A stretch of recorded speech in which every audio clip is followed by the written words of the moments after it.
Okey, definisi ruang awam sebenarnya merujuk kepada kawasan ataupun tempat untuk penduduk ataupun masyarakat setempat melaksanakan aktiviti sosial.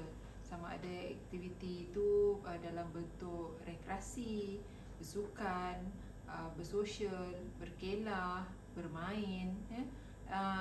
Aktiviti ini juga dilaksanakan dalam kuantiti yang berbagai, sama ada bersendiri, maksudnya macam kalau kita ke kawasan kebun bunga ataupun kawasan padang-padang awam, kita akan dapat lihat ada orang yang datang ke kawasan-kawasan tersebut dalam keadaan dia bersendiri, hanya untuk merehatkan minda, merehatkan fikiran.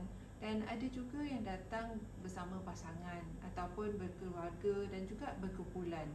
Jadi ruang-ruang awam ini terdiri dalam berbagai saiz. Ada yang sekecil-kecilnya hanya dikenali sebagai ruang poket ataupun pocket park, yang terletak, kalau di kawasan bandar, terletak di antara tepi-tepi bangunan, di tepi antara dua bangunan bangunan besar. Di tepinya tu ada satu ruang kecil yang mana ada tempat duduk, ada teduhan, kadang-kala ada kedai kafe kecil, ya. Dan juga ruang awam juga dapat didefinisikan sebagai ruang untuk ataupun void ataupun ruang kosong untuk memberi pengudaraan kepada kawasan bandar itu sendiri. Sebab kawasan bandar yang padat memerlukan kawasan untuk pengaliran udara dan juga pencahayaan secara semula jadi.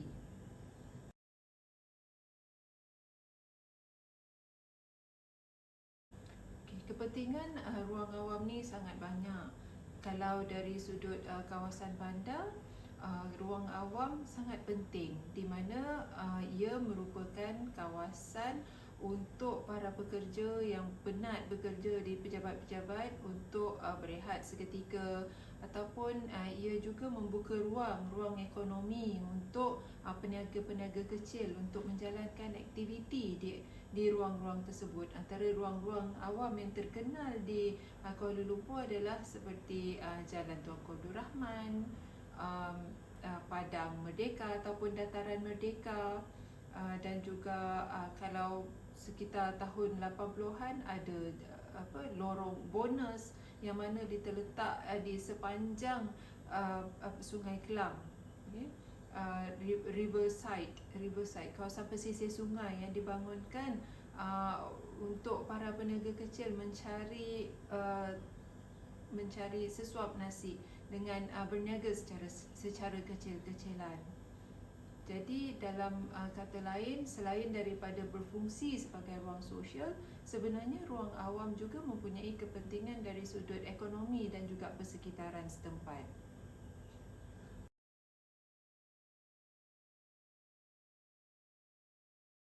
Dari sudut persejarahan, pembangunan ruang-ruang awam di negeri-negeri selat, banyaknya ruang-ruang awam yang ketika itu dibina ataupun dibangunkan oleh pihak kolonial British.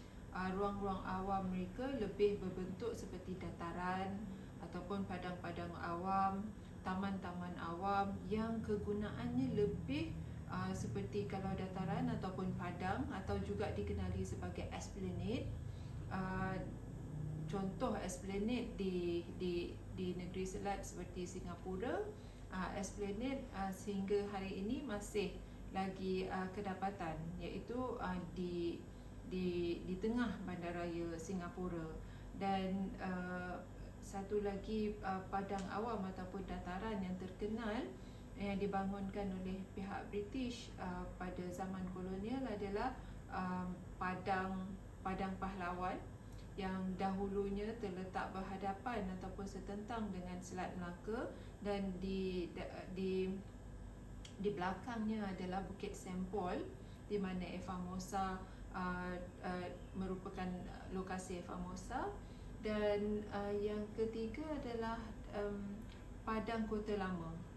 Okey, itu adalah contoh kawasan-kawasan ruang awam yang dibangunkan seawal lewat kurun abad ke-20, iaitu sekitar 1880-an oleh pihak British, yang pada mulanya ruang-ruang awam berupa padang ini banyak digunakan untuk tujuan kegunaan ketenteraan ataupun kawasan untuk di mana pihak British mengadakan latihan polis untuk berkawat dan sebagainya.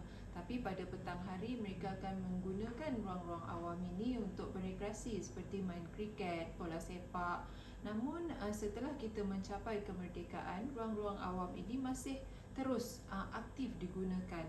Sebagai contoh, Padang Pahlawan yang terletak di tengah-tengah Bandaraya Melaka pada satu ketika dahulu yang sangat sinonim dengan pelbagai aktiviti kemasyarakatan dan juga aktiviti kesenian, di mana banyak kita boleh dapati para artisan yang datang daripada sekitar Padang Temu akan berkarya di tepi Padang Pahlawan.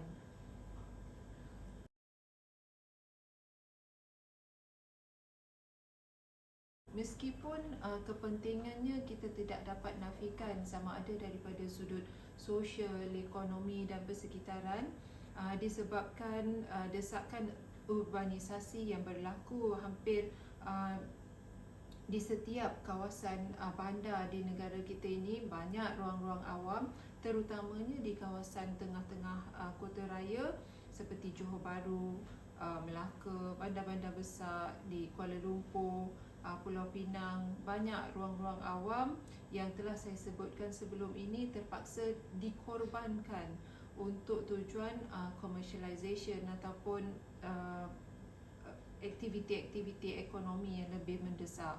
Akibatnya, banyak ruang-ruang awam ini telah daripada kawasan rekreasi untuk masyarakat setempat, kini telah menjadi tapak untuk sama ada kawasan letak kereta ataupun juga bangunan-bangunan baru didirikan atas kawasan-kawasan awam ini.